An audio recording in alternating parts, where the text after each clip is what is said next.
Good evening, everyone. We'll welcome you to the first edition of the Geographical Quartet in the Botanical Garden in the heart of Bonn. My name is Fatma Al-Harthy, a visiting student from Tanzania, part of the Erasmus program that is interested in the development challenges and human geography.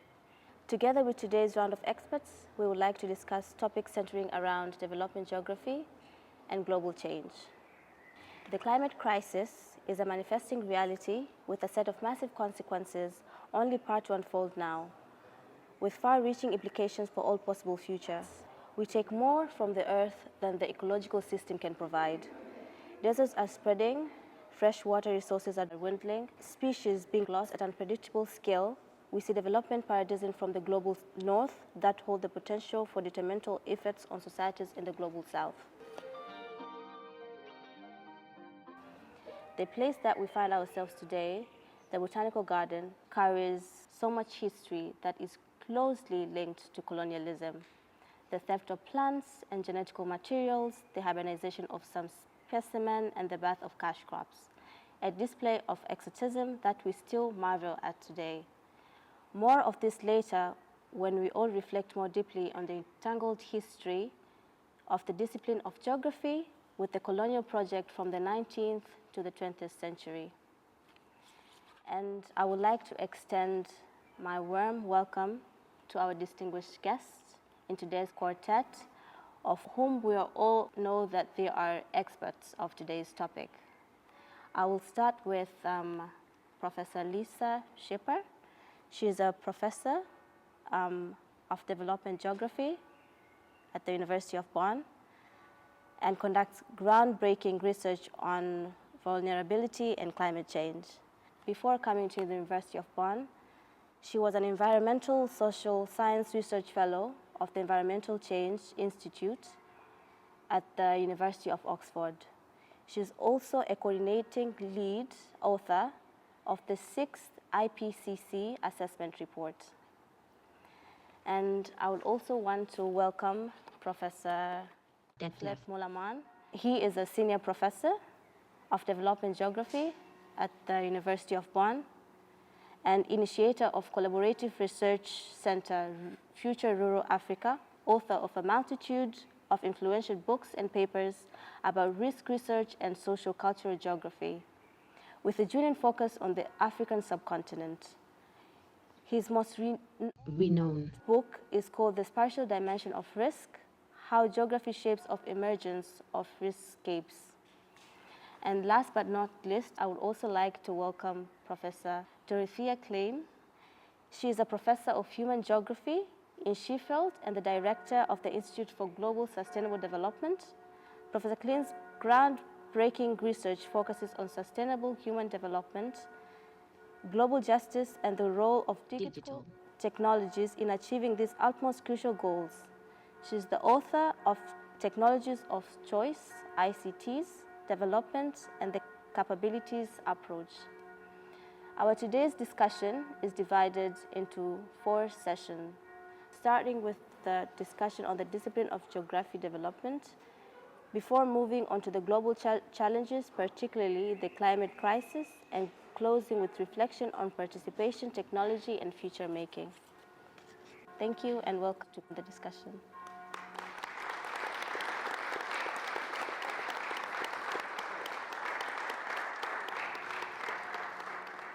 So we'll start with Professor Detlef Müller-Mahn, and he will introduce us and talk more about what development geography is and what you can get from it, and he will continue from there.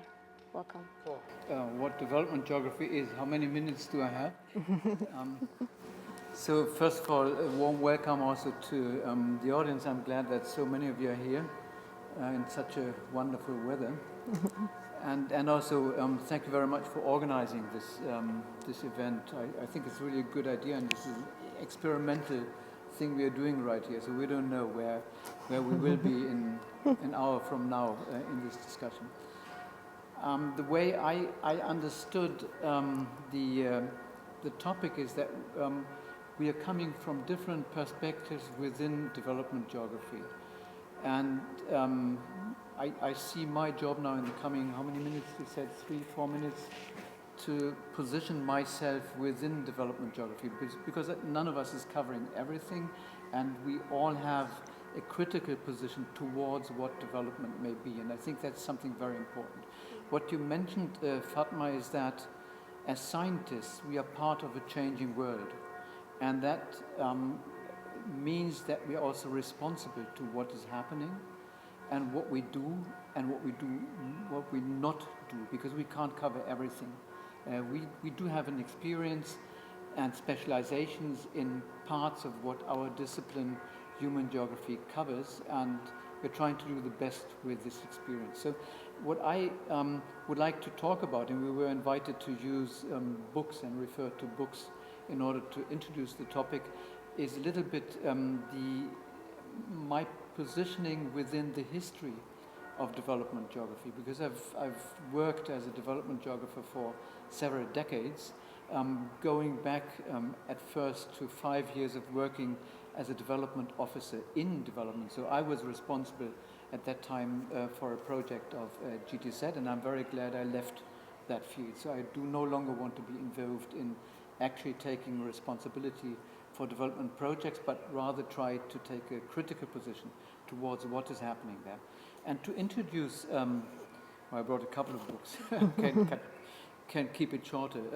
To introduce this, if you like, my personal development as a development geographer, the first book that's important for me is a book typically in German by Fred Scholz, Geographische Entwicklungsforschung. So this is somehow, it's an overview of how Fred Scholz at that time, book was published in 2003, saw the importance, the relevance of development geography, and the point he made, and that's something also important for me, is that he understood development geography very much under the impression of the Latin American dependencia discussion.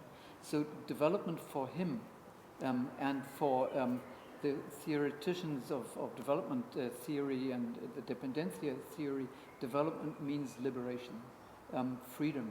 Amartya Sen and other authors play an important role. So this is the point I want to make here, a highly political understanding of what development is all about.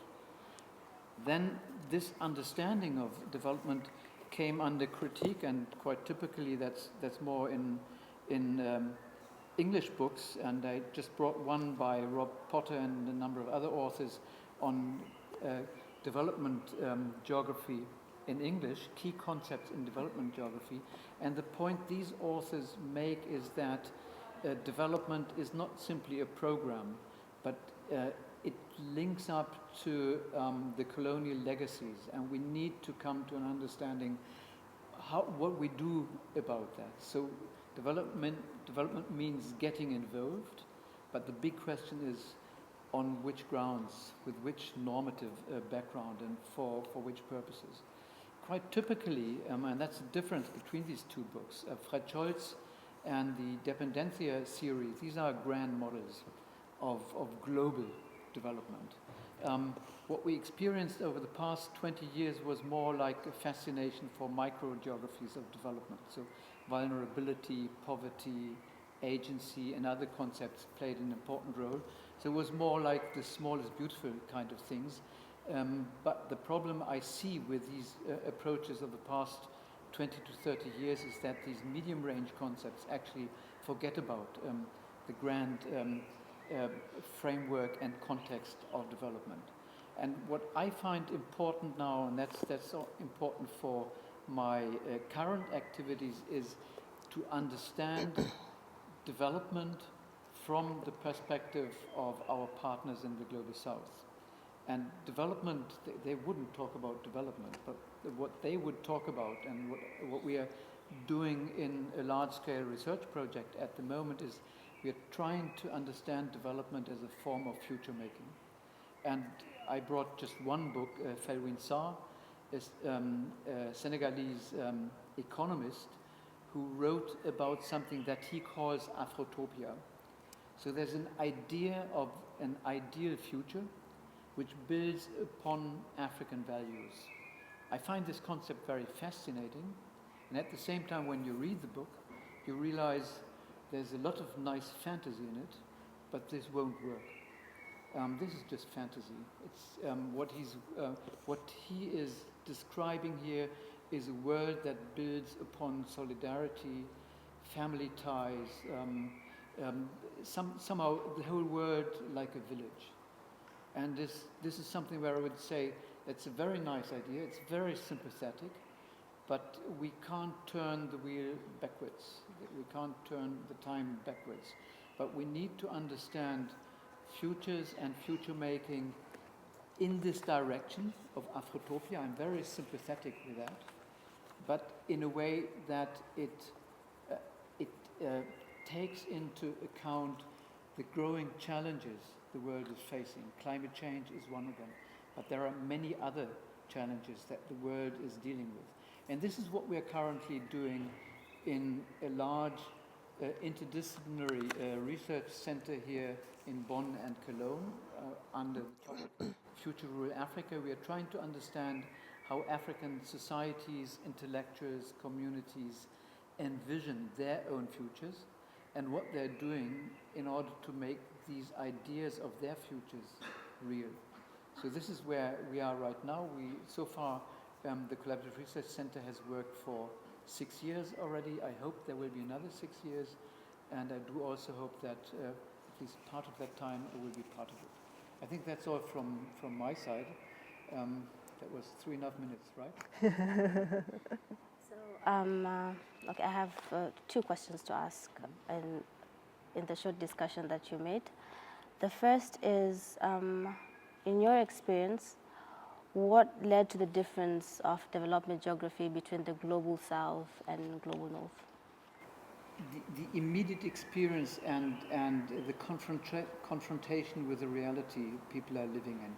So especially in Latin America in the 1970s, development theory was confronted with the day-to-day experience of injustice and the lack of freedom. And that was the reason why in the 1970s it was especially people working under the Catholic Church who engaged in new ideas of conceptualizing development.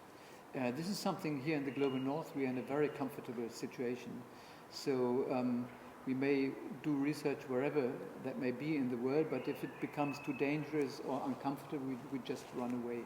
I think this is something we really have to respect, that the people working in the south are there and they do not run away, but they are the ones who are really confronting these difficult situations. That explains, I think that's the most important explanation to come to grips with the difference of theory in the south and the north.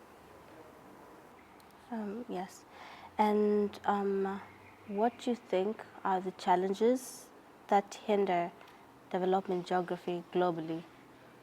You explained this point in the first.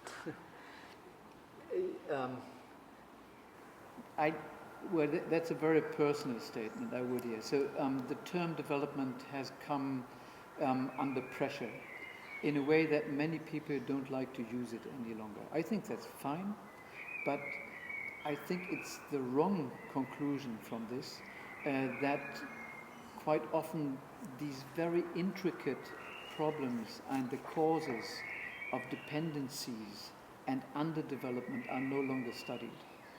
And people are shying away from the key problems of development and underdevelopment by focusing on other topics that look more technical, more environmental, more easily handleable in a way. And I think that's the wrong conclusion. We should insist on facing the problems people are living with in the global south. Poverty is a reality.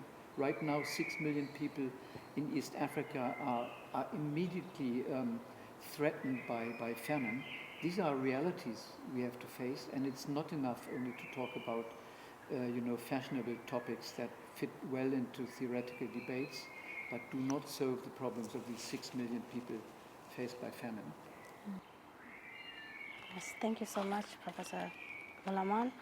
So, because time is already on our side, we're going to move on to the global challenges and climatic crisis that is going to be explained by Professor Lisa Schipper. Welcome. Thank you for inviting. So, how to think about, and why do we use development geography as a lens for thinking about the climate crisis? I think that's what I want to talk a little bit about. I think that development geography, and I should say development studies more broadly, is the most important ways that we can look at this issue, because actually we tend to think that climate change is a very technical problem, right? That it has something that's resulting from all these things that we're doing, and that our solution is to have somehow better cars that are electric, or refrigerators that don't use as much power, or some kind of alternative fuels and things like that. But actually the problem isn't really technical. The problem is very much about human behavior, about human development, and therefore if we don't look at those issues, the poverty issues that were just raised, the famine issues, then we're not actually going to be able to find a solution either. So I have brought today this book, which is Amitav Ghosh's The Nutmeg's Curse. And The Nutmeg's Curse is actually, Amitav Ghosh writes novels, but he also writes books that address climate crisis. And in particular, this book was trying to, and I think successfully does, tell the story of how colonialism is at the root cause of climate change. And here it is actually, funnily enough, we're sitting in this botanical garden, and this begins with the story of the nutmeg, and tracing sort of how the nutmeg became such an important commodity that it eventually led to the destruction of the people who were living on the islands where it was actually growing. And this was initially by the Dutch, who came and they wanted to have a nutmeg, and they decided that the only way to get it was to kill all the people in the island where it was growing. And we see the similar kinds of resource extraction more broadly all over the planet. And what this demonstrates is this power imbalance between the countries that actually have all the resources that we want and that we need to live, and the countries that have the money and the power and the weapons and so on to get those things that we want. And that continues to be the story of climate change, and it continues to be the challenge that we're facing, looking at how to even resolve this problem. Right now, we're here, and there's a climate change conference going on just a few kilometers away. One of the sticking points that has been there forever is about funding, because climate change is caused by the global north living the life, having all of these advantages, these privileges, but doing so because the countries in the global south have suffered. So it is always been very, very unbalanced. And now the global south is asking, give us please some support so that we can overcome these problems. Please stop with your greenhouse gas emissions also, by the way, but also make sure that there is some funding so that we can actually somehow manage, it's not just to address the impacts of climate change, but actually also to address the fact that we've lost all these development opportunities as a result of climate change. So this book tells that story very nicely, which is also why I assigned it to my students, but I think that it does also raises issues around whose kind of knowledge we're drawing on to make decisions about how to address climate change. So one of the other topics that I look at is precisely what is this climate change knowledge that all the decision makers are making, and how, again, taking development geography lens, where does that knowledge come from? Whose knowledge is it? So we see that there's already a hierarchy, a disciplinary hierarchy, where the natural sciences, again, because we think that climate change is this technical physics problem that we need to address with that kind of knowledge, physical scientists tend to get more kind of attention in terms of what they say about climate change. As a consequence, social scientists, including many human geographers, don't get to contribute as much. And so all of that dimension about the inequalities, the power dynamics, and those things get left out. And consequently, I argue, we have not solved the problem, partly because we're not drawing on the correct kind of knowledge.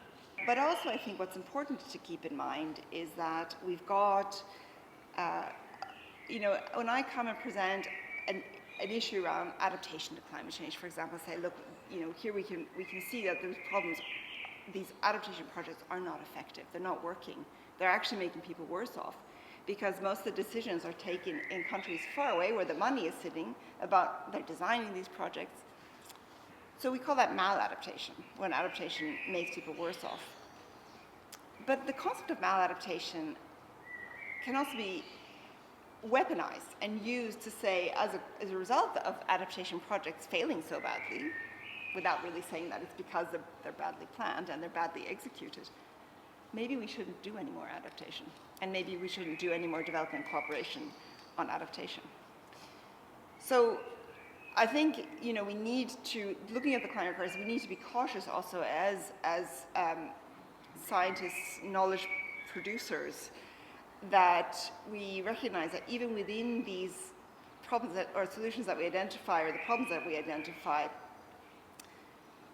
there can be different perspectives that we need to be aware of before we go around saying, hey, by the way, think about maladaptation. Your projects are going to fail. You're not including the local communities in planning your projects, for example. But that could be the reason to say, well, let's not talk about maladaptation anymore, even though it's happening so much and lots of money is getting lost as a result, and people are worse off as a result, because we don't want the aid for adaptation to stop. So let's pretend that maladaptation doesn't happen. So I'm just trying to illustrate that these different forms of knowledge, these different approaches, they are rooted very much in a hierarchy that isn't just disciplinary, but is also coming from, where does that knowledge come from? Most of the climate knowledge comes from the global north. And very, very little of it comes from the global south. But also I think that is one fact that has to do with very sort of systemic barriers that are in place, but that also is rooted in, exactly like colonialism, deeply in racism and these kinds of biases that are creating attitudes about what kind of knowledge matters the most. So it travels all the way back up. So what Amitav Ghosh talks about many, many hundred years ago, are kind of this beginning of these searching for these commodities, still playing out in these conference rooms at the climate change conference very much. I think that's what I would contribute. Thank you so much, Professor Lisa.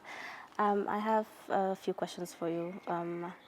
You said you participated the UNFCCC climate negotiation in Bonn. Mm-hmm.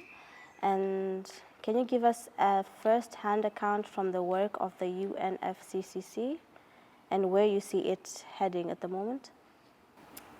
Okay, to try to remain potentially a little bit optimistic at least. It's been going on for many years.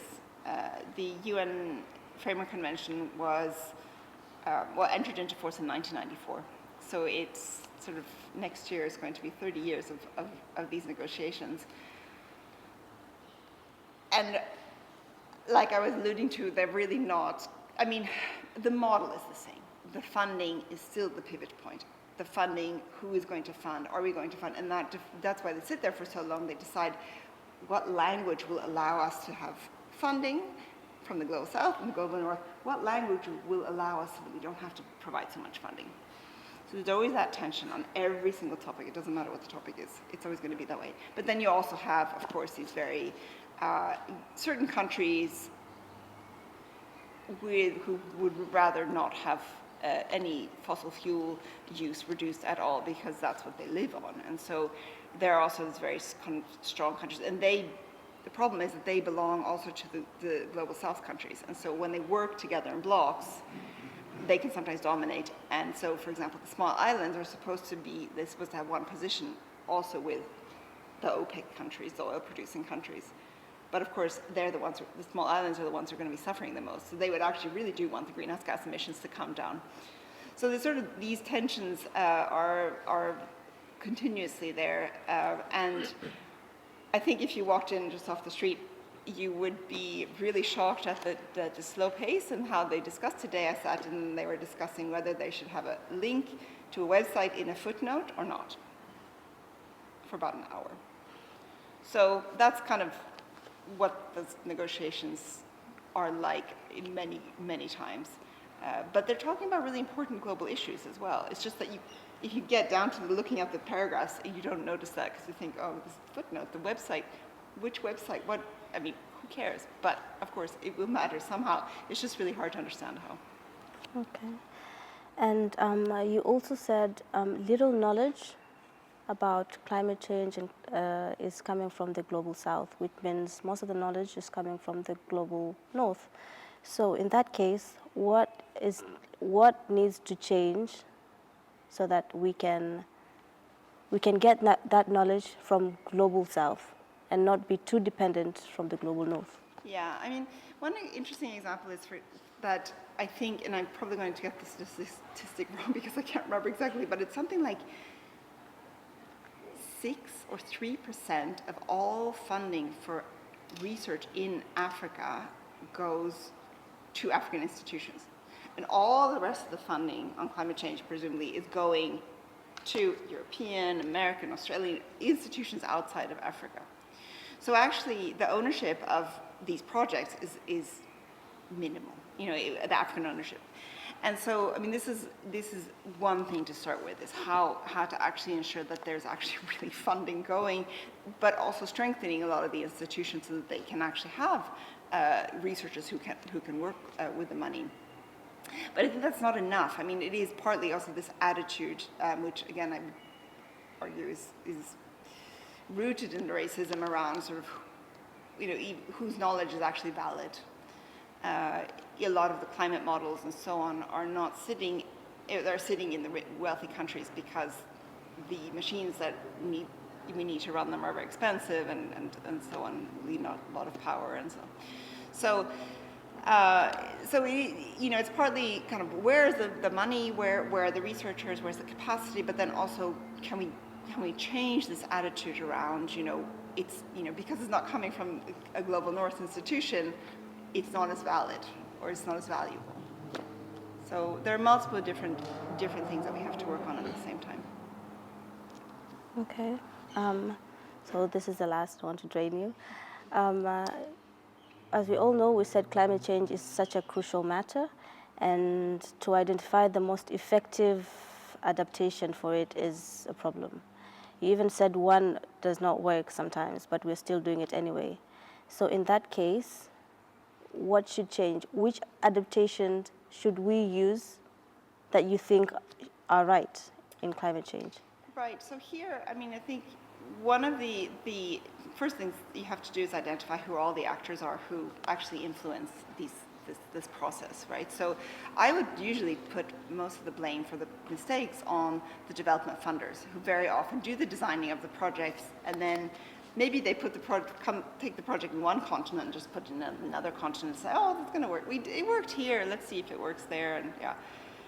But also because they tend to collaborate with the powerful actors in country as well, because those are the actors that get there first, and then they end up being the ones who also dominate and take up the funding and control the funding for the projects. So it is important to understand the local context. It's important to go out of the way to actually make sure that you co-design the projects with wherever you are going to be working. And there is a model that we talk about now a lot, which is called locally led adaptation. And that kind of adaptation, it hands over not just the design, it hands also over the management, the implementation, and the money directly to the local level. I think it still could have some problems, but the point is that it has only 1% of funding for adaptation has been going all the way down to the local level at this point. So it could make a huge difference to see adaptation strategies that are rooted in local context, that are looking at kind of the future, the kinds of aspirations that people have on a local level, and not aspirations from those people sitting somewhere else to say, oh, we need to achieve resilience. But we all have different kinds of resilience in mind. Thank you so much, Prof Lisa Schipper. So we'll move to the next discussion, which is about technology and future making, which will be introduced by Professor Dorothea Kleine. Welcome. Thank you. Thanks. Yes, so for my part, I'm supposed to be talking about technology, but actually I would like to take us back to the lives that people imagine themselves leading. So fundamentally, my take on this is that we need to move away from a single narrative of development to one that actually takes into account the lives that people themselves have reason to value. So this is, speaks very much in the language of Amartya Sen that also Detlef has already introduced, and the influential book there for me would have been his book in 1999 about development as freedom. Some of us have taken those impulses from an Indian economist and philosopher to think about what that means for technology. And for starters, it means that we actually start with having conversations with people, potentially with participatory methods, about the things that they themselves have reason to value, the lives that they themselves value. And that means we account for cultural diversity, and we respect that, multiple knowledges, but it also means interpersonal choices that people have.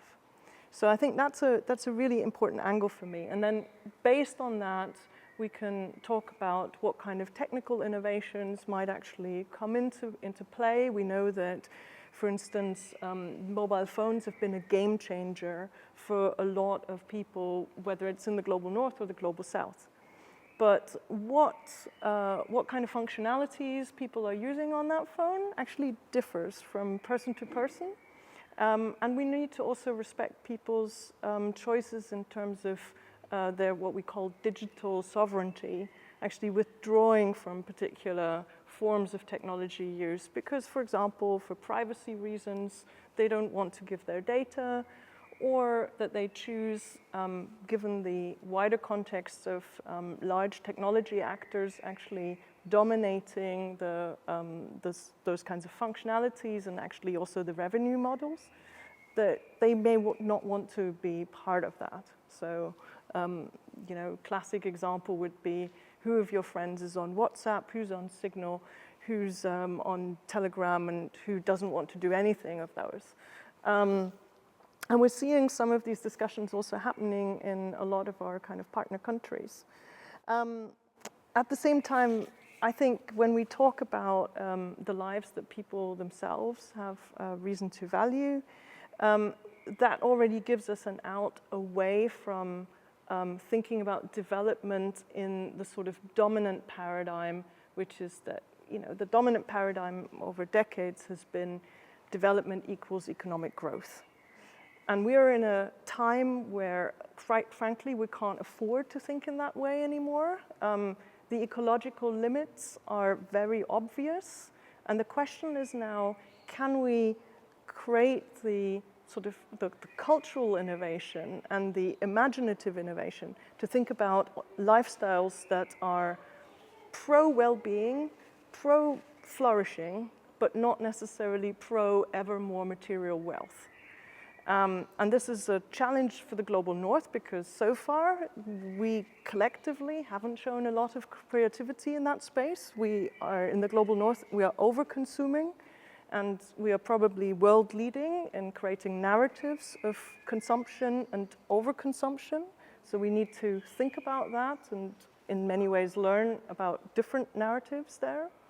But also in the global south, we need to have conversations about within ecological limits, how can we grow non-material resources as well? So in a lot of the participatory projects that we do, we talk about what people themselves value.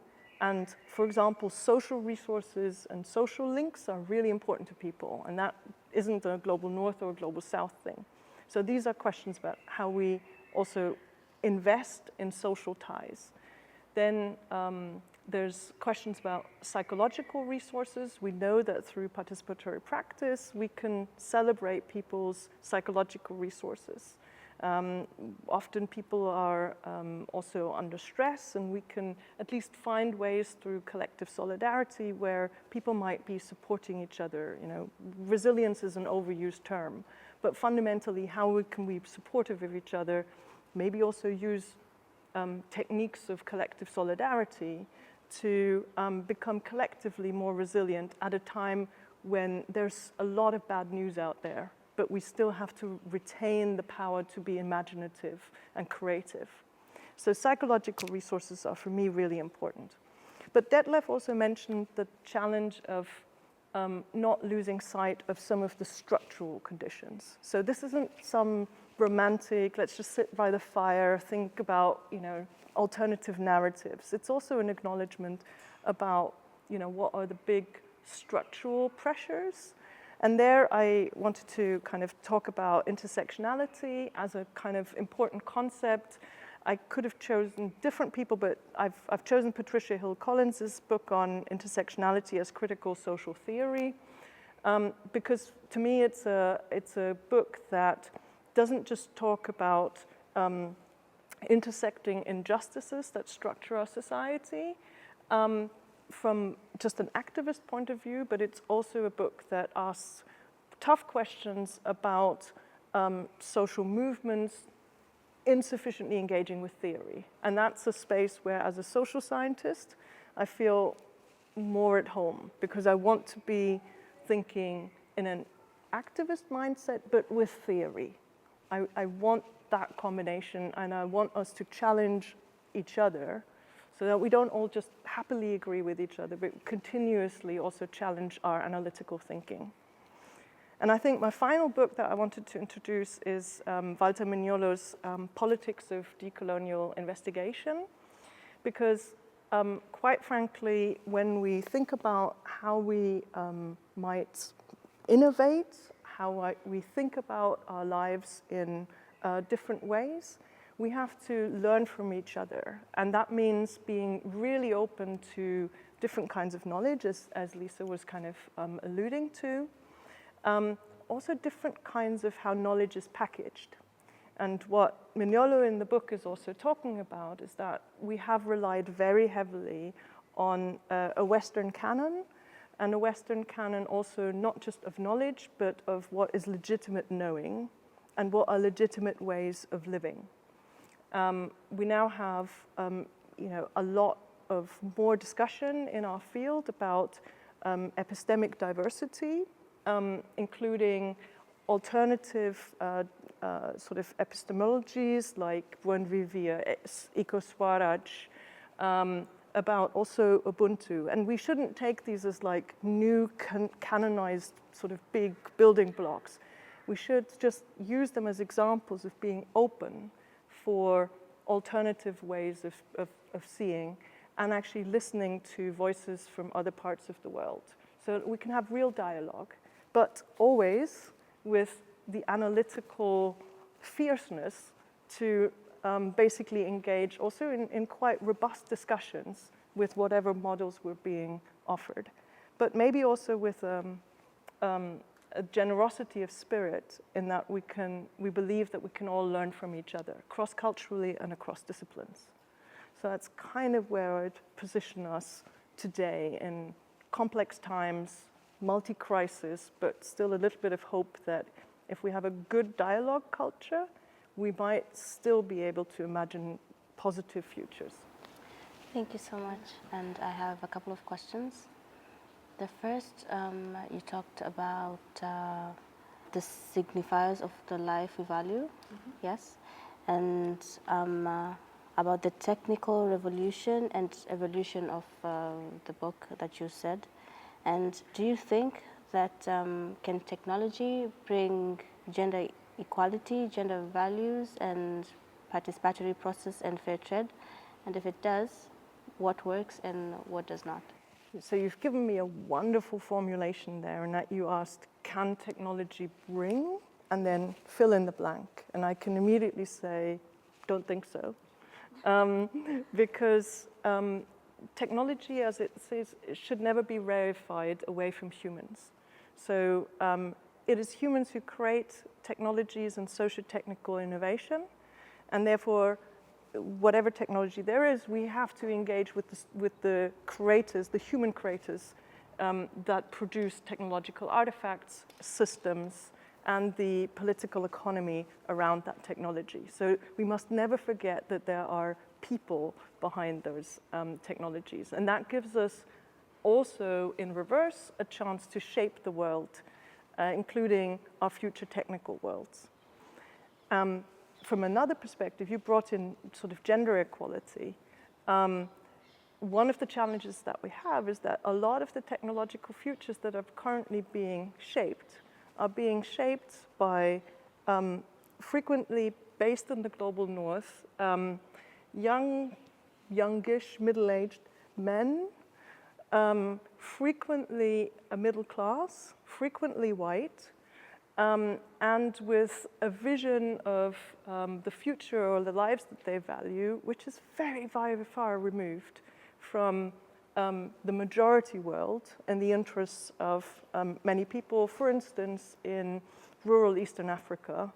And also when we kind of think about different people's lives, far away from care responsibilities, and care responsibilities are still gendered, we frequently also don't see women's interests represented in the technological innovation that is kind of happening. And so we've got a project called Gejusta, which is about gender justice in women in STEM, but it's fundamentally also about bringing women as co-designers into digital innovation spaces. We're interested in how to make those innovation spaces more gender just for women and other gender minorities. So I think it's really important that we widen the space in terms of who takes part in design processes of technology, because I think then technology will serve more purposes, including for people who are less privileged. Thank you so much. Professor Schipper once said the use of technologies such as the use of cars and all that, they're not the major source of climate crisis, but they are technology. How do you link technology with sustainable development or development geography? Yeah. So I think a few things there. So for starters, I work a lot with engineers, I work a lot with computer scientists and so forth, and I think we need to have an honest conversation with them to what degree ecological limits must be seen as part of the design specifications. So they're used to designing with all kinds of complicated design specifications. Well, one of them is resource use. So we need to be a lot clearer about integrating that. And not all of the artifacts that are currently being produced, technical artifacts, actually recognize, things like e-waste, energy consumption, or other ecological footprints of those technologies. I think on the plus side, there are some opportunities for all kinds of technical innovations to potentially contribute to sustainable development. I mean, there's a lot of, if you want, frugal innovation, more grassroots innovation, which does help when it comes to, for example, energy provision. But I think what is less talked about, especially in the area of digital technologies, is also the sustainability cost of producing those technologies. And I've already mentioned energy. We also haven't solved the difficulty of conflict minerals, for instance, in different kinds of technical devices. We talk a lot about the circular economy, but if you think of where a lot of our laptops and our phones end up, that is not a circular economy. There's minimal reuse of what actually goes in terms of components. So I'm seriously concerned about us not treating the sustainability costs of the technology that we use seriously, that is sort of an afterthought. I think it needs to be central to our discussion, whether or not it's worth bringing in technology in a particular, for example, a particular project at a local level. Thank you. If you compare technology and gender equality and social injustice, if you compare Global South and Global North, you will find that in Global South, there is, like, gender inequality is at its worst compared to the global north? And if that is so, what should be done to solve that issue? I think I really appreciate sort of the direction of your question, but I think we probably need to move away from the binaries of kind of talking about global north and global south there. So I do, for example, some work with colleagues in South Africa and with some colleagues in Uganda, and the way that gender justice is framed in those two countries is very, very different, including what constitutional rights are there for women in the two countries. But if I were to go back to Patricia Hill Collins, she would also point out that, you know, if you want the possibilities and the choices that an educated, urban, middle-class woman in Nairobi has compared to a rural woman in Western Pukot, for example, that those life realities are dramatically different. So as geographers, I think we need to unpack the sort of the big binary, and then we need to further unpack sort of the supposed container of the country and go ever further down. I think this is where intersectional thinking can help us. And then I think we need to also ask ourselves whether there are countries with perfect gender equality achieved. And I think if we look, for example, at unpaid care, I haven't yet discovered those countries that have completed the kind of gender equality question when it comes to unpaid care. So I also think that humility is needed by whichever countries in the global north that are pontificating about global gender equality and so forth. Okay, so when you think about a future worth living in, what impulses come to mind and what kind of freedom do you see developing? Well, I think this brings me back to also having these really interesting conversations with people individually, because I would like to move away from, as it were, single narratives. So it is more about sort of interpersonal narratives, interpersonal differences in those narratives. And I think it's a listening culture also between cultures and between people. Personally, I think in my life, I'd like to think more about time and being rich in time and in deep time and in moments of sort of deeper engagement with the people I care about, but also interesting strangers, as it were. And thinking about time richness, I think is something that is, for me, is at least something that is, you know, in coming from quite a privileged position, obviously, is something that resonates almost as much as, or actually as much as material resources. Thank you so much for this intellectual discussion, the journey through the development paradigm, and then we talked about the climate crisis and entangled history, political change, the technology, the recommendation of the books. I mean, this was really very interesting, and what we've seen is lots of facets of very relevant, timely topics. And the question I would have, I don't have a conclusion, but rather the question is, what does all this have to do with geography and development geography? And more specifically, what is the strength of geography to study all these different topics? What brings all this together? And what is, if you like, the relative advantage of our discipline, geography, as compared to all these other disciplines that are also studying these issues?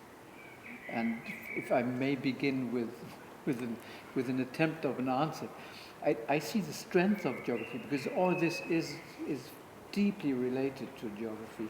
I see the strength of geography exactly in bringing all these different topics together. In, on the one hand, having a look and an understanding of the structural conditions of an unfair world that is running into an apocalypse, if you like. And then on the other hand, methods that we have to look at what is going on at the micro level and to understand that, for example, what Lisa Schipper is studying, adaptation is quite often not adaptation to climate change, although it looks like something like that, but it is adaptation to incentives that have something to do with funding, with development agencies, with whatever, but it's not adaptation to climate change. And if you are in this one discipline of geography able to, on the one hand, look at the world at large and the structural conditions that somehow make the world turn around, and then on the other hand, see how maladaptation is actually brought about through this structural system, that may actually be more than just looking at either side separately. And that's where I see the unique strength of geography in studying these global issues. Thank you so much. If I was to add, I will talk about my experience in my country, Tanzania, because as part of Africa, Tanzania is a part of the global south, and we face different challenges, different development geographical challenges in my country. And as a country, we have rich natural resources from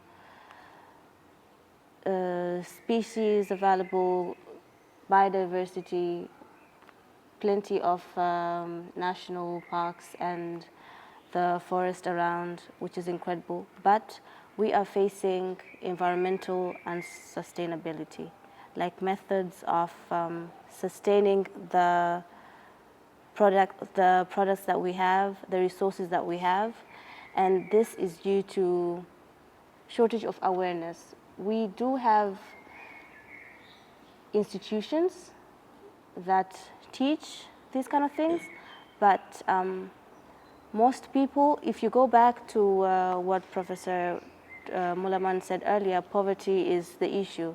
So most people in the rural cannot afford to go to school due to infrastructure being poor. So from the start, we cannot solve this issue of unsustainability because of lack of awareness. Because from the start, the children in the rural community, they cannot go to school due to poor infrastructure, or the energy resources available are very expensive. Not everyone can afford to buy gas. So what will they do? Deforestation come in. That's when they'll go to the forest and cut down trees. And 90% of Tanzanians use charcoal instead of gas or stoves. And this is not because they do not want to protect their environment. They do, but that's the only option they have, or else they won't be able to feed their children.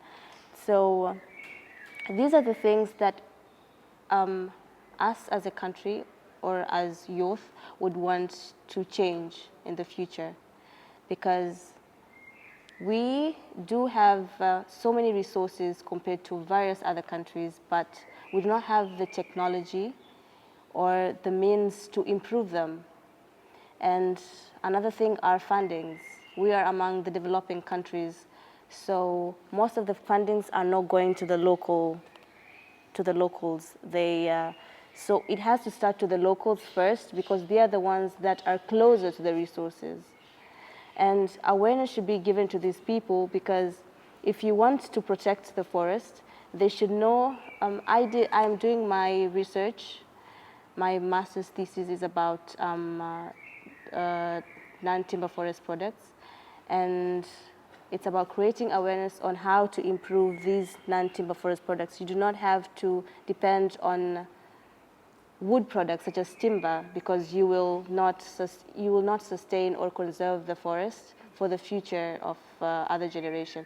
So what you should do, you should use these fruits, spices, and nuts growing in the forest so that you can get income, probably by using the fruits that are found in the forest.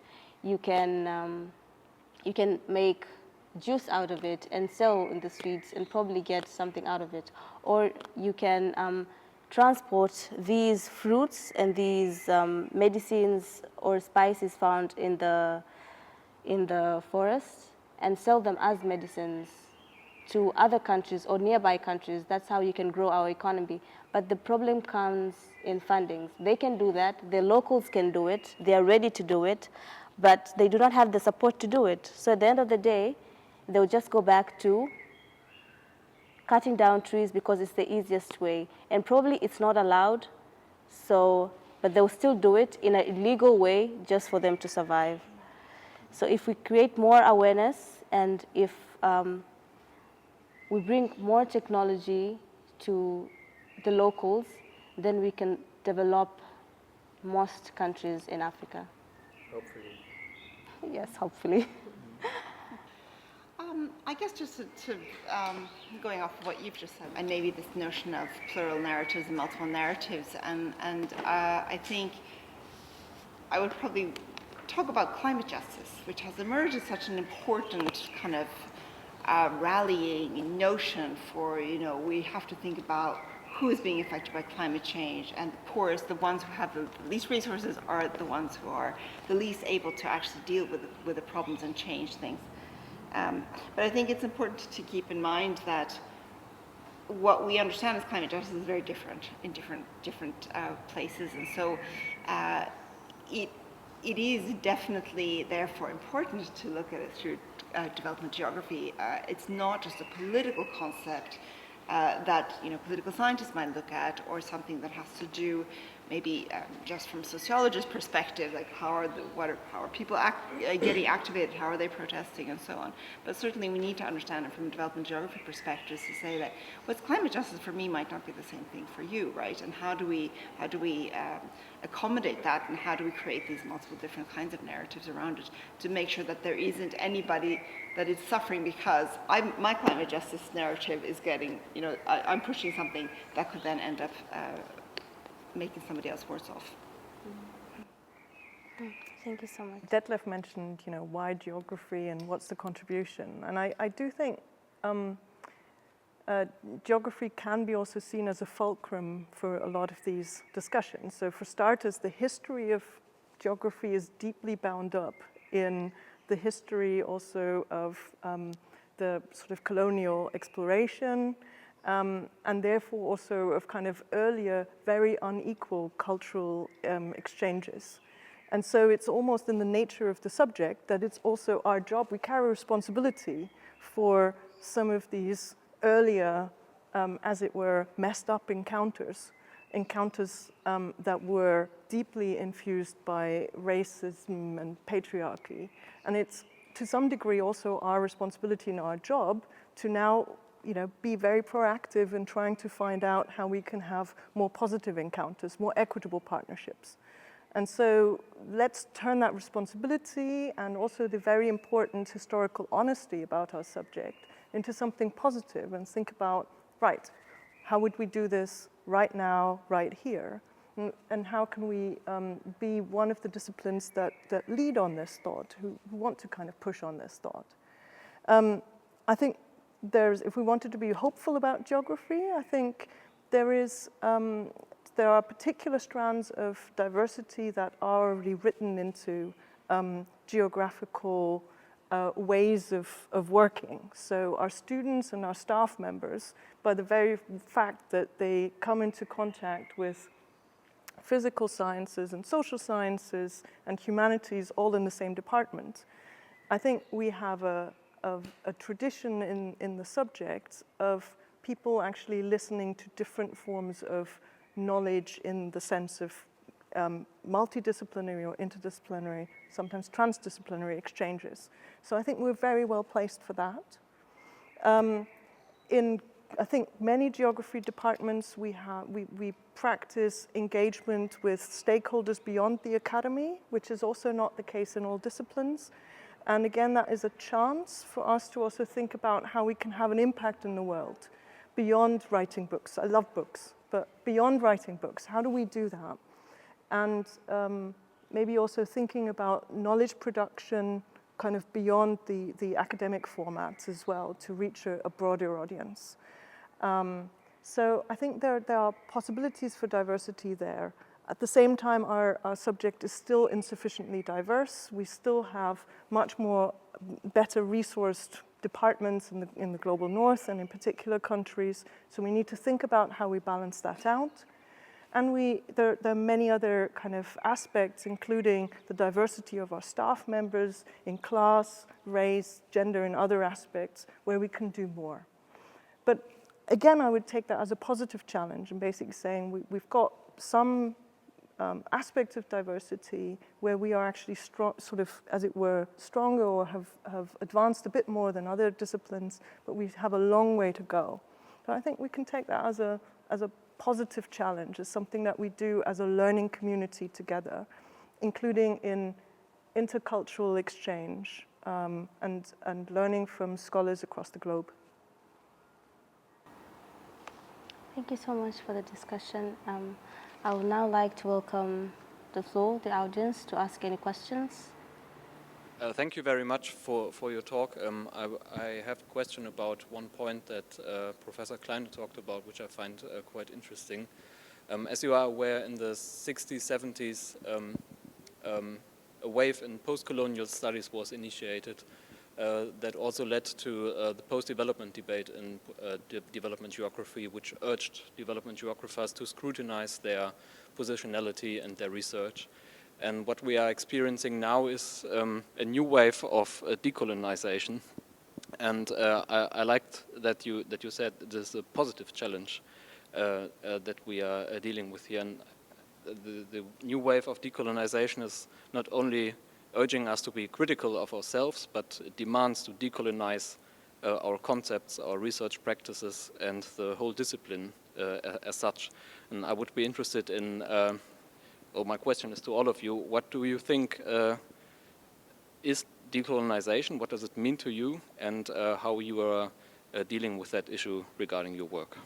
I think one important point is that the decoloniality, post-coloniality debates in the 1960s, 70s were very different from today. The difference then was even in the 1950s. The difference then was that there was an urge to actively get involved. That was the time when the War of Liberation in Algeria was still going on. And leftist movements in the global north were actually supporting the FLN guerrillas in North Africa against the French army. Today, the tendency is exactly the opposite. It is something in the way of keeping out of these interferences, so leaving the global south outside of our debates. And personally, I think we can't run away from our responsibility. We are part of these relations, and for that reason I have a lot of sympathy of what people did in the 1950s, 60s, 70s, when there was more decidedness and a position, an active position on the side of people who were fighting for civil rights and democracy and poverty alleviation, etc. in the global south, instead of just keeping outside and leaving things as they are. I mean, I think actually in your question you actually addressed a lot of these things. What is it? What is decoloniality? Decolonizing academia, decolonizing research, decolonizing global politics.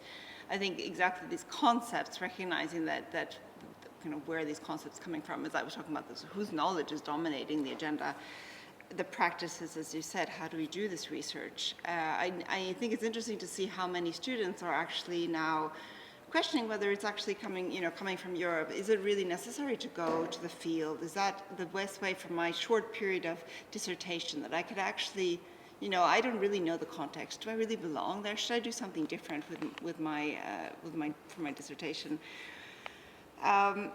Of course, the knowledge sources. I mean, this is something that we can do very easily, is decolonizing the reading list, decolonizing, you know, what would we talk about, you know, who are we inviting as guest lecturers and so on.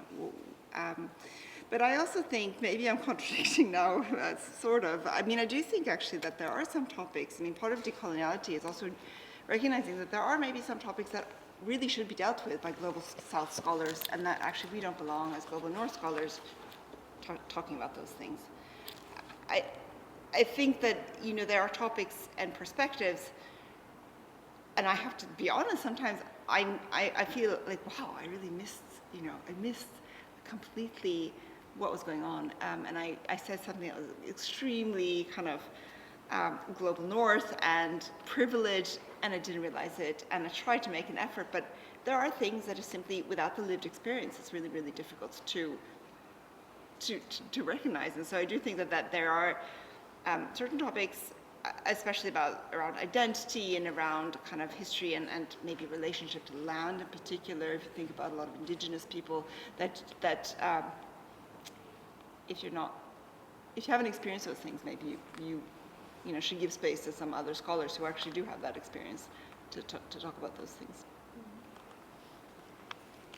Yeah, I mean, thank you. You brought up some kind of quite fundamental, a really fundamental question. I think that allows us to have just a quick strategic look around, and basically collaboration on, you know, global sustainable development, call it maybe also international solidarity, is under pressure from two sides. So on the one hand, you have, as it were, a sort of a critique position, often more from the left, kind of thinking about, you know, are we in a position where we should aim for any form of intervention? Should we just stay away from that? Whether that is sort of global north scholars, but also, as it were, urban elites kind of engaging in sort of rural or more disadvantaged kind of spaces. That's one piece of the critique. We're also seeing a lot of a rise of nationalist discourses that are basically saying, why should we care about anyone other outside of our countries? What's all of this international, global stuff? Let's, you know, we're living in a cost of living crisis. There's 101 things that we have to look out for in our cities, in our countries. And we're seeing a rise of, as it were, a sort of a nationalism and a sort of collective egocentricity. And I think, I personally think that this is not the time when we're facing an awful lot of challenges that are global in nature to go back to sort of an inward-looking nationalism. And so I have a lot of sympathy for the kind of critique position as well about maybe we shouldn't interfere and so forth, but I worry about the paralysis that comes from that. That basically puts us into oh, I can't talk about that because I'm not fully in this person's shoes, and I can't do anything because I'm insufficiently disadvantaged. Well, maybe it's time to engage with people in participatory ways, recognizing our own epistemic sort of traditions and our own limitations, but fundamentally building these dialogue situations in which we still dare to tackle the big challenges of our time with multiple voices, multiple stakeholders, but not shy away from them, and certainly not write another book on decoloniality. Well, frankly, there's an awful lot of stuff to kind of engage with in the world. Thank you so much. So, any questions? I have a very quick question building on what Detlef Müller-Mahn said. The term development is very contested and people shy away from it. And maybe to you, Professor Kleine, and to Professor Schipper, going forward from here in the next 10 to 20 years, will you defend the term development geography, or should we move away from it? Well, I mean, I have to say that I do think that, you know, so my background is actually development studies, so it's really, it's even worse, I think, because it's not even including geography, which I think has its own kind of own space and own value beyond development. So this is really purely looking at development studies and based in the UK. So I think there, again, we're really talking about colonialist, you know, colonial history, and there isn't really any difference between, you know, it is the continuation of the colonial project in many ways.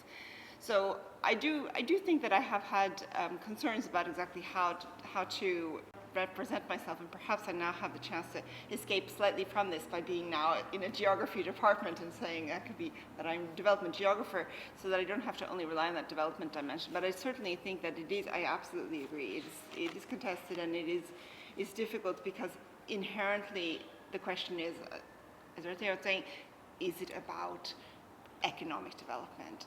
And even when you talk about it as progress, there's still a certain element of, what progress toward what? Is it progress towards the things that, the global north has, and in that process destroying everybody as we go? Or is it progress towards something different? And I think that and it always suggests that there are these countries that are ahead in the progress, and there are these countries that are behind in that progress. So that's also really problematic.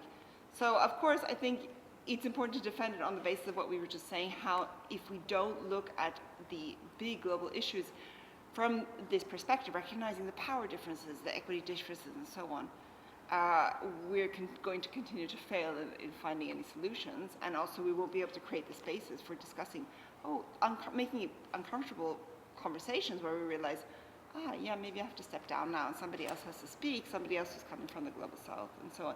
So I will continue to defend it, but certainly I'm absolutely aware that it's uncomfortable, that I know that the future will be uncomfortable also.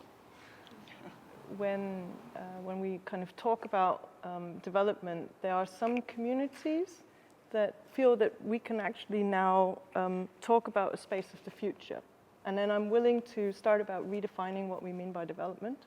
And for me, a capabilities approach within ecological limits is a possibility to redefine that space. But I also recognize that for some communities, there's more baggage than win and gain. So while I would, when I have the chance to explain what I mean, and in a context where we can talk about human flourishing rather than an econocentric vision, where we have the space to explain that this has to happen within ecological limits, and where we actually need to think about well-being as being well-being within nature, and the terminology of progress hasn't helped us in that respect at all. So I would jettison the sort of development as economic growth, and I would jettison development as progress as being part of the epistemic problem that brought us to where we are, and not part of the solution where we need to go. If I then have a chance to then talk about what I mean by development, then I would hang on to it just because it still harbors a sense of a hopeful trajectory of us actually talking about where we want to be. And the beauty of development, and this is that, we're talking about development studies, we're talking about development geography, but, development in other subjects like psychology, for instance, also talks about our personal development, and it actually allows us to talk in a deeply humanistic way about what people will have to be to live in a future that is more sustainable and more harmonious, and where we are not at war with nature. I think there's some really interesting discussions to be had with the humanities in that respect, and philosophers and so forth. And so I think in some ways development can also be an interesting boundary term, where we question not just problematic ways of thinking about development like progress, economic growth, and the sort of problematic dreams of planners of sort of linear processes. But we actually think a lot more so about the nature of humans. So there might be some discursive possibilities there, which I find quite interesting. Thank you so much. Do you have further questions? Thanks a lot first for thought-provoking statements and explanations. I have a simple and complicated question. I mean, we can be as reflexive and post-colonial and decolonial in our thinking, and go even into more and more details and fine-grained analysis with all 15 different intersectional lines of differentiation you can draw nowadays or so. But I think maybe the bigger question is how do we speak to power? And how do we, as geographers, how do we as scholars, how do we interact in an environment which is exactly as you, Dorothea, pointed out? So like this nationalist interests, there's there's populism. It's people are looking down more towards themselves, and you all alluded also. There's big geopolitical interests that are there, which are, as a matter of fact, a lot more powerful than all of our scientific work. Maybe you can provide an example or say how you deal with this dilemma in this field in your own work. Sort of we're all very active, thought-provoking researchers, but I'm sure sometimes you all face a lot of frustration, and when you face the reality of big politics, and how do you take your responsibilities that you have in your privileged position as scholars, and the position how you can gather new knowledge and use that knowledge and then speak to power.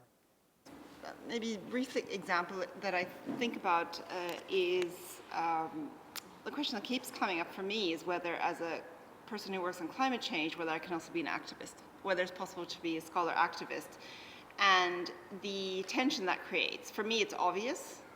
There's no question about it. But we know increasingly that climate activists are being really, really limited everywhere. Here in Germany, police raiding activists' homes and so on. So, there's a lot of discourses around this, whether, even from scientists saying, oh, no, you're undermining our credibility by then also standing out in the street protesting, or even starting to talk about, the importance of, who should take action and being political about it. And I think that,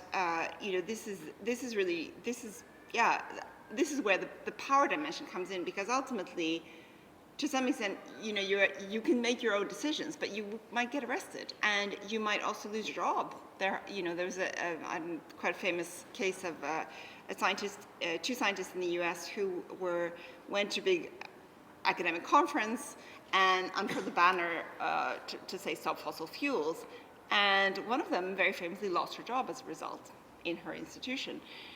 So, I think this is where it feels like that power, and just recognizing, with the knowledge that she brings, she's continued to work, but I think the point is, that she's lost an opportunity, she has lost some part of her voice because of that. So there are these external power forces that are controlling. I know it's not quite what you were asking about, but I do think that is one example I can think of that very kind of concretely, where that, there is that big scary power out there. I think it limits in some ways what I say on a daily basis, just worrying about what's going to happen. I think the university is still a space where we need to defend academic freedom, which is under threat in many countries already, and we also know that, in a sense, academic freedom also needs to be reclaimed every day. That includes speaking to power. And arguably, geographers, because historically, we're not the first people, let's face it. Policymakers don't, if they have one call to make, one phone call, are they going to dial the number of the geographer? Or in our field, it's going to be the development economist, probably. So if we're going to be on the panel, I frequently am on the panel with a lot of people also talking in a growth paradigm of development. I'm already the exotic person talking about heterodox notions of development. I might as well say something that really, it becomes a tweet because it's so outrageous. So actually, speaking one's truth, and this is really something I also had to learn, and it's something that is, if you're a participatory researcher, is really challenging, because when I'm working locally, then I'm very conscious that I'm there as a listener first and a speaker much later. And I want to listen to people locally. And I want to listen to narratives and stories that I don't fully understand. And I fully own my ignorance at that point. But there's a time to sometimes just speak with confidence and claim the space that this unjust order of knowledge production has given you. And if you're on the panel, and if you are representing, your discipline or your university and so on, at that particular point, it's your job to basically stand up and talk with conviction. So I think it's also something that's ours to seed. You know, it's like basically we should be, right now, we should be claiming and speaking our truth. And I think, you know, in a future, I would like to see those platforms to be more diverse. I'd like to see more voices that I hear in those participatory workshops, actually making it to the panel directly. But in the meantime, I will take their quotes and bring them and attribute them, but I will try to basically also amplify other voices, and I will try to speak with confidence what, as a geographer, I see as a more holistic engagement with the world.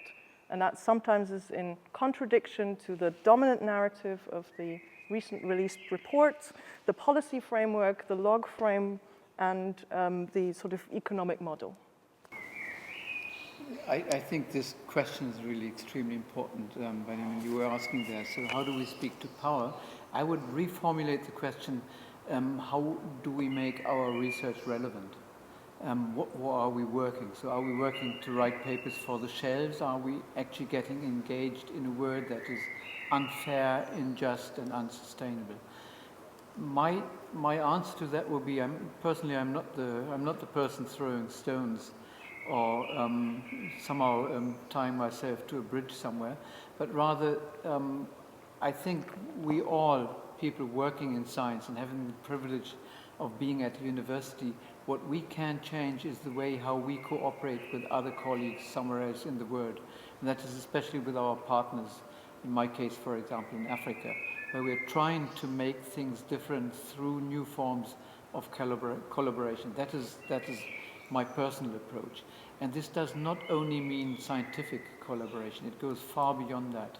Something that I've been doing now for quite a while is that we're trying to change, for example, the visa policy of the German embassies when we invite our colleagues, and we realize that very often people are treated badly or are not given a visa to come here. So to make this separation between the north and the south more open so that we can actually travel. This is one thing where this is probably not directly speaking to power, but it makes a difference whether we somehow develop collaboration in a way that's really fair and global.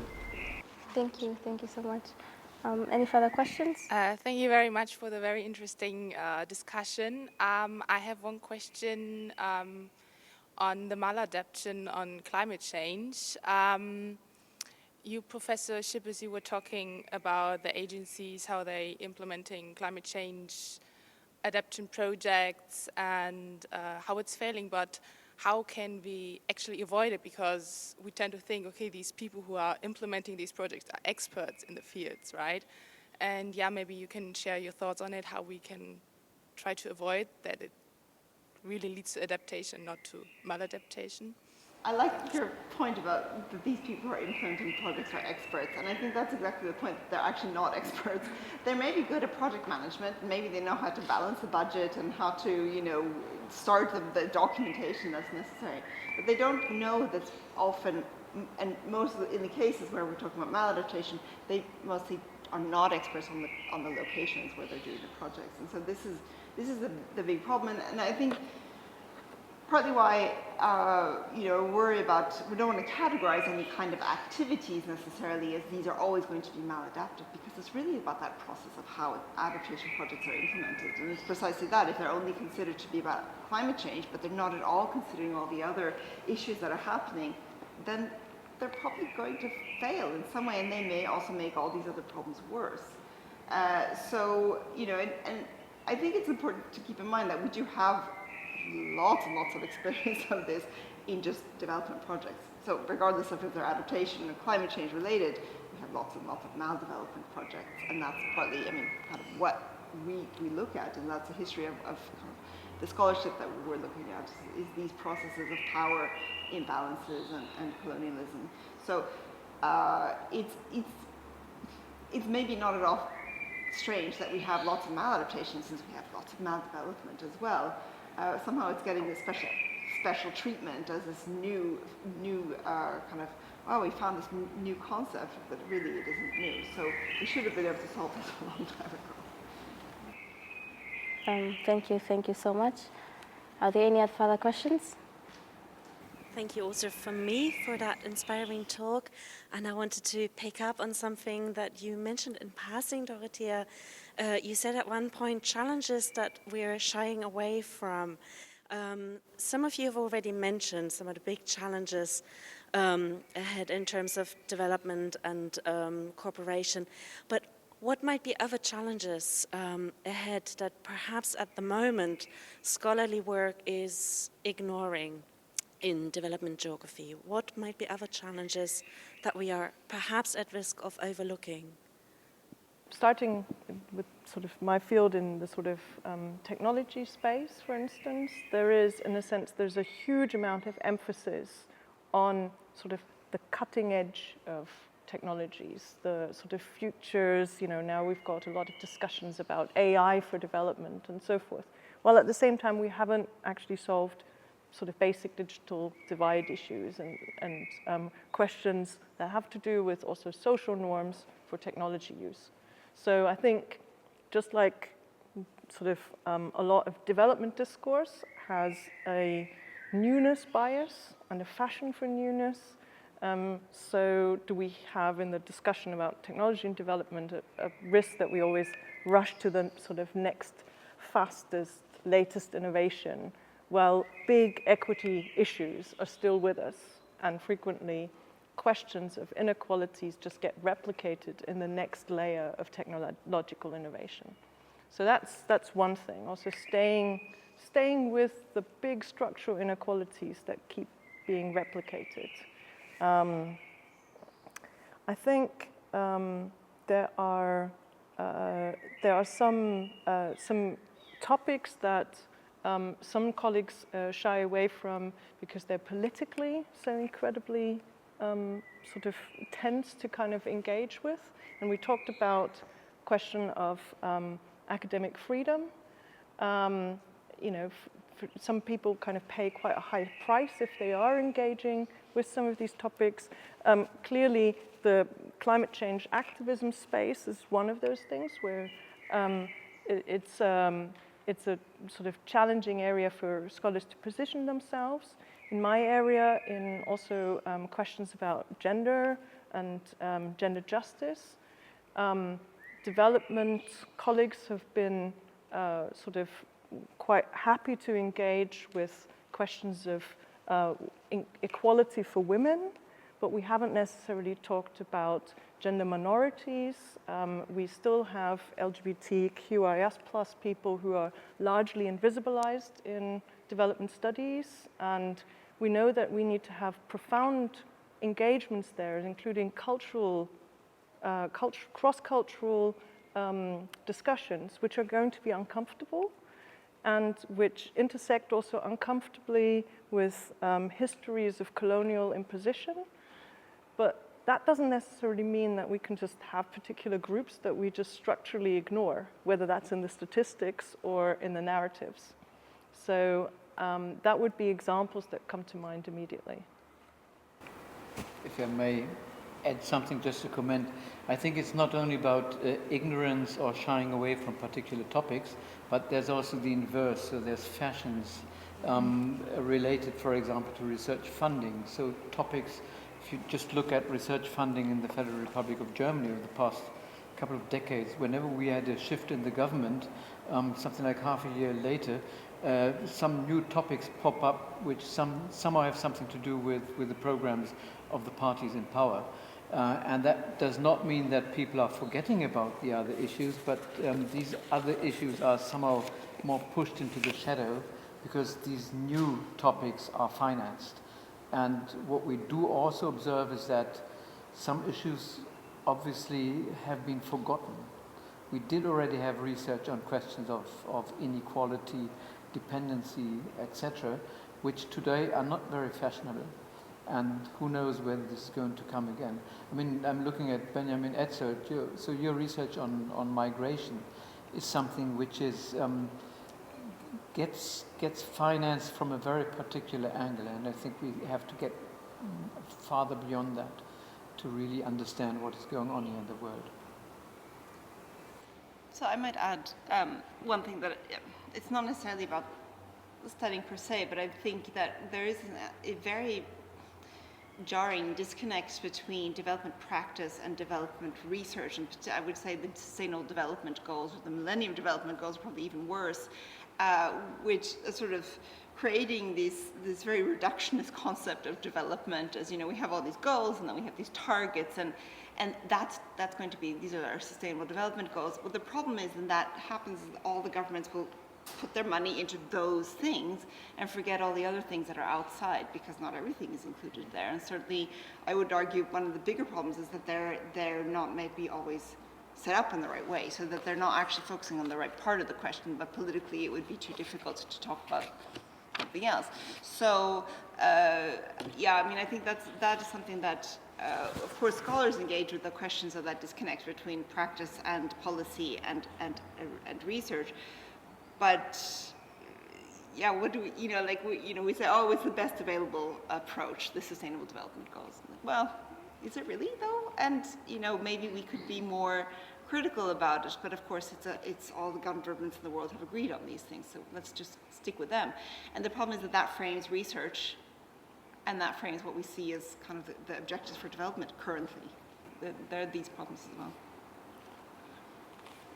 Thank you so much. Let's have one last question from the audience before we wind up. Thank you very much for the nice discussion going on. Detlef touched on a very crucial aspect in this development research. That's about funding. I was thinking about it, and what can we do?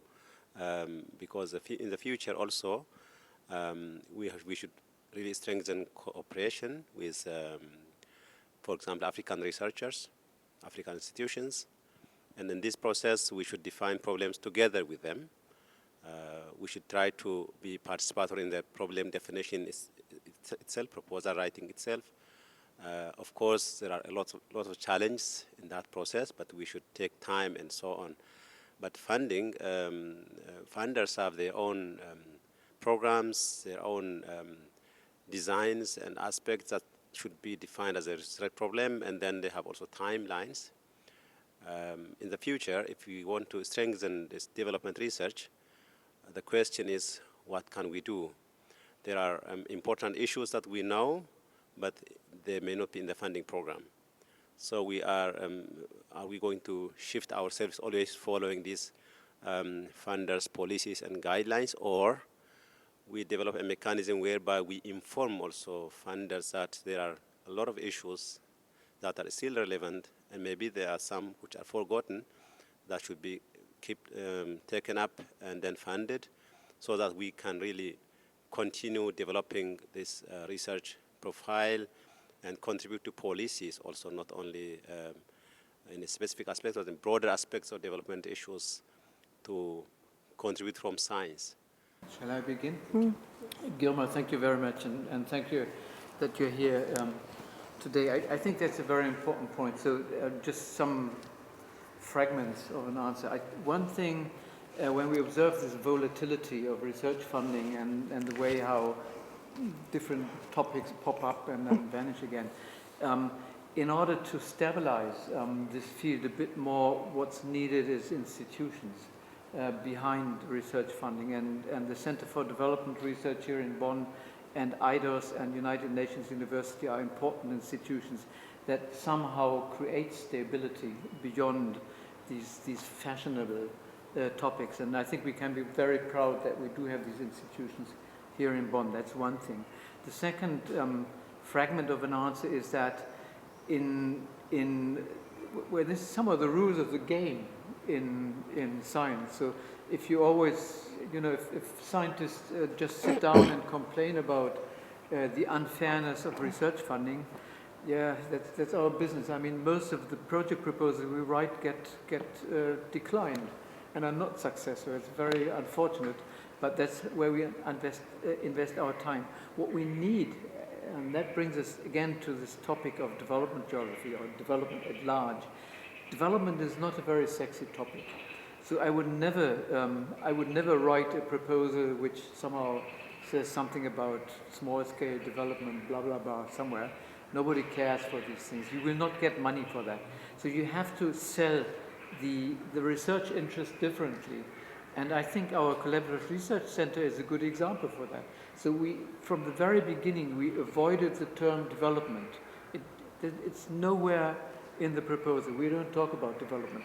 We just talk about future making. Basically, what you do if you want to be successful in generating research money is that you come up with new ideas, approaching sometimes old topics and problems from a new angle, or linking topics to new theoretical debates. That may also be something like this whole field of future study is relatively new compared to the old field of development studies. And that helps us to generate research funding also in the field of development studies, and especially at a place like here in Bonn. Thank you so much. Just coming back to that, like I have a pragmatic answer and I have a sort of utopian answer, but it's not entirely utopian.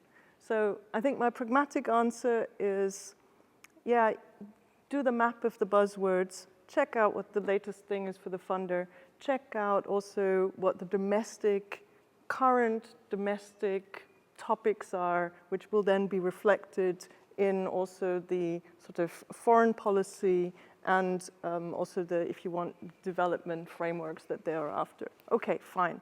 This is a sort of a strategic mapping, and we can support each other in basically being strategic by, for example, also advising each other on strategy. I think my utopian answer is, and that comes from, I guess, the normative position of thinking about a plurality and a diversity of development visions. It's like, I find it very strange that if you have a kind of competition for funding, that a lot of proposals, whichever country they're coming from, sound so similar, when surely people have culturally different visions of what futures they would want. So then we need to think about how do we turn some of the kind of the funding streams around to allow for that plurality, because otherwise we're not going to get the epistemic diversity which we need, and the multiple flows of knowledge and so forth, because frankly, in order to produce knowledge, you need some funding. So in order to do so, we probably need to challenge funders, but also scholars, whether it's in the Global South or in the Global North, to actually have some more open-ended funding opportunities that also allow for some more blue skies, imaginative work, and dare I say it, if you do participatory work, also more open-ended project outcomes, where you basically say, this is the process of workshops that I'm going to have, for example, on what futures people desire, but I can't tell you what they're going to come up with, and I can't tell you what in 4 years' time will be our impacts, because we're still going to co-design and co-define this. And just in case this is sounds like completely pie in the sky, there are some funders. I would positively mention IDRC here, the International Development Research Center in Canada, that have been experimenting with these models of more participatory co-design ways of using that funding. And I think we should strengthen their back by offering them some great project outcomes as well.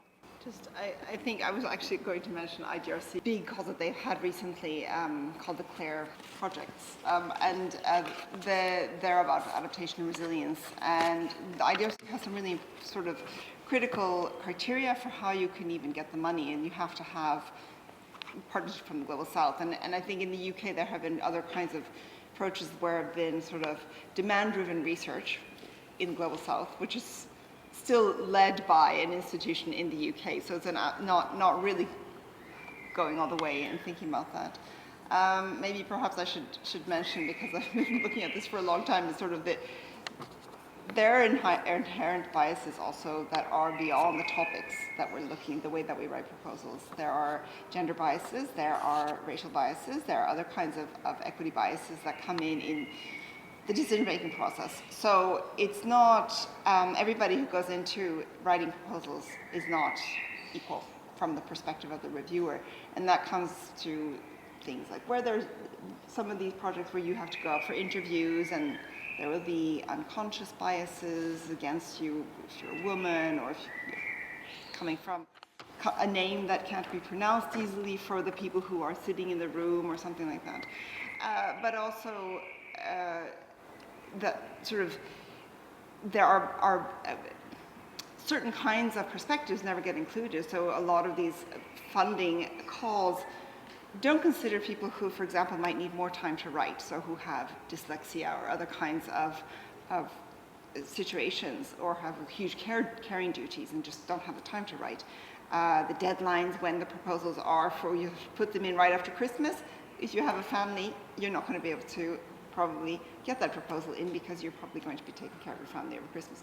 So, I mean, I just want to add that because I think it's an important part when we consider that it's not always the best research that gets funded. There are inherent biases as well. Thank you so much. Thank you so much for all the interesting questions. And I would like to warmly thank all the experts here that were able to come and discuss with us all the interesting topics. Thank you for giving us all the knowledge that we were so excited to know. And thank you for attending as well. Thank you everyone for showing up and have a good evening.